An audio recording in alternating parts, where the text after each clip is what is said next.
సినిమాలో చాలా సేపు మీ మాటలు కట్ చేశారు. పోయింది. అందరికీ నమస్కారం అండి. పాత్రిక మిత్రులకి, మీడియా సోదరులకి, వేదిక మీద ఉన్న సురభి కుటుంబానికి, అలాగే మా డైరెక్టర్ అర్జున్ సాయికి, మా హీరో, అండ్ ఇక చాలామంది అభి, వీళ్ళందరూ ఈ సినిమాలో ఒకరోజు షూటింగ్ చేస్తుంటే అప్పుడప్పుడు కోట గారు ఫోన్ చేస్తున్నారు. ఎరా ఎక్కడా అన్నాడు. బాబాయ్ షూటింగ్లో ఉన్నాను. అప్పుడు సినిమా పేరు హరే రామ హరే కృష్ణ.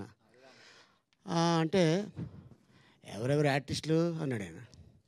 ఒక డజన్ పైన ఉన్నారు బాబాయ్ అన్న. నన్ను పెట్టుకోలేదేంటి అన్నాడు ఆయన. అలా కాదు బాబాయ్, కొంచెం యంగ్ బ్యాచ్ అంటే నేను బోల్డ్ అయిపోయానా అన్నాడు ఆయన. కాదు బాబాయ్, ఎవరెవరంటే లిస్ట్ చెప్పా. ప్రకాష్ రాజ్ గారు, నాజర్ గారు, బ్రహ్మానందం గారు, రఘుబాబు, ఇలా చెప్పుకుంటూ వెళ్తున్నాను. అబ్బో అంత పెద్ద కళాకారులే అన్నాడు ఆయన. మాకంట పెద్ద కళాకారులు ఇక్కడ ఉన్నారు బాబాయ్ అన్న. ఎవరో అన్నాడు. సురభి కుటుంబం ఉంది ఇక్కడ అన్న. అరే వాళ్ళు మామూలు కాదు, మనకంట గొప్ప ఆర్టిస్టులు అన్నాడు ఆయన. అంటే అంత గొప్ప ఆర్టిస్ట్ అయి ఉండి వీళ్ళ గురించి ఆయన పొగిడాడంటే ఇది మామూలు విషయం కాదు. ఎందుకంటే సినిమాలో చేసేది వేరు, వేదిక మీద చేసేది వేరు. సినిమా బాగాలేదంటే వన్ మోర్ కట్, లేదంటే ఇంకో వన్ మోర్. బట్ వేదిక ఆ చివరిలో కూర్చున్న వ్యక్తికి కూడా వినిపించాలి. అందుకే వీళ్ళు గట్టిగా మాట్లాడటం అలవాటు. చూడండి, స్వర్గీయులు మన ప్రకాష్ రెడ్డి గారు, జయప్రకాష్ రెడ్డి గారు, ఆయన గట్టిగా మాట్లాడతాడు సీన్లో. ఎందుకంటే అలవాటు వాళ్ళకి ఆ స్టేజ్ మీద చేసి, అతడు సీన్లో ఎందుకంటే అలవాటు వాళ్ళకి ఆ స్టేజ్ మీద చేసి. అలాగే కొండవలస గారు, ఆయన కూడా ఇక్కడ మాట్లాడితే ఆల్మోస్ట్ ప్యారడైజ్ దాకా వినపడుద్ది. ఎవడో చూడు పక్కన ఎవడో నడుస్తాడు, లేసాడు ఇక్కడ కాదండి, అది ఫిలిం నగర్లో ఉన్నాడు ఆయన అని. అయ్యి బాబు ఇంత సౌండ్ ఉంది ఏంటంటే. అట్టాగా అలా వచ్చిన కళాకారులు ఎంతోమంది ఈరోజు ఇండస్ట్రీలో ఎదిగారు, పేరు సంపాదించుకున్నారు, ఎన్నో అవార్డులు సంపాదించుకున్నారు, ఎంతో మంచి పేరు తెచ్చుకున్నారు.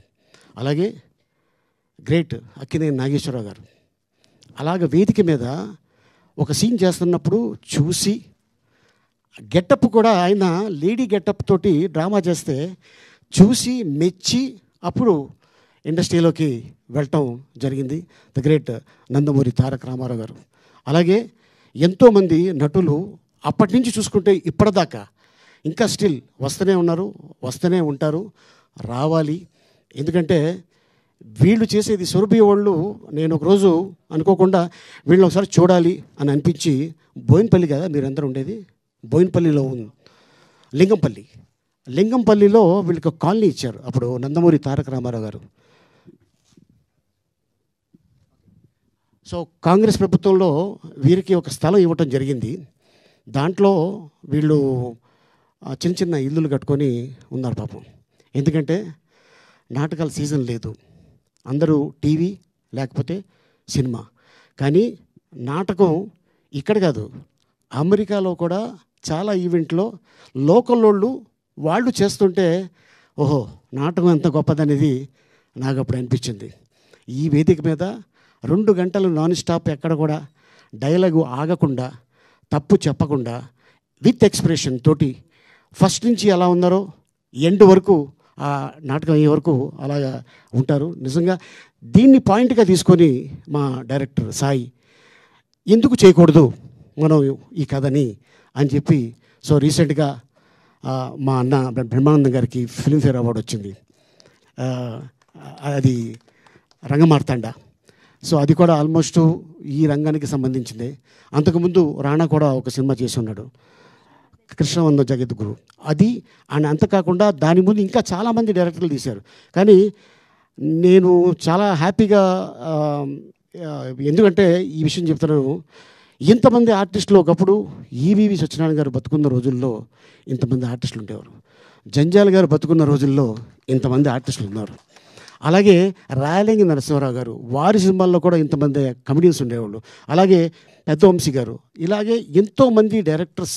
తర్వాత ఆఫ్టర్ లాంగ్ టైం మా అర్జున్ ఇంతమంది ఆర్టిస్టులు ఉన్నారు అనగానే నాకు డైరెక్టర్ ఎవరో తెలియదు, ఇంతమంది ఆర్టిస్ట్ అనగానే సినిమా ఒప్పుకున్నాను.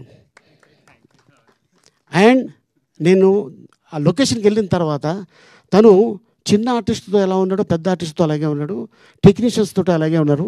ఇప్పుడే ఇక్కడ వేదిక మీద చెప్పారు సొరబి వాళ్ళు కూడా. ఎందుకంటే ఆ డైరెక్టరు ఈ కథని నేను తీసుకున్నాను కాబట్టి వాళ్ళ సహకారం నాకు ఉండాలి అని చెప్పి ఈ ఉత్సవం సినిమా ఇంతమంది ఆర్టిస్టులతోటి చాలా కష్టపడ్డాడు. బట్ మైత్రి ద్వారా ఈ సినిమా రిలీజ్ అవటం అనేది చాలా తనకి అదృష్టం అది.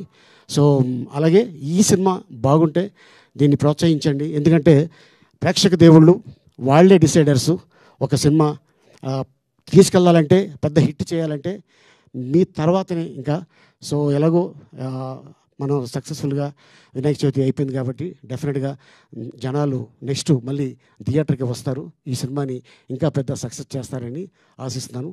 Thank you. ఈ అవకాశం కల్పించినందుకు మీ అందరికీ.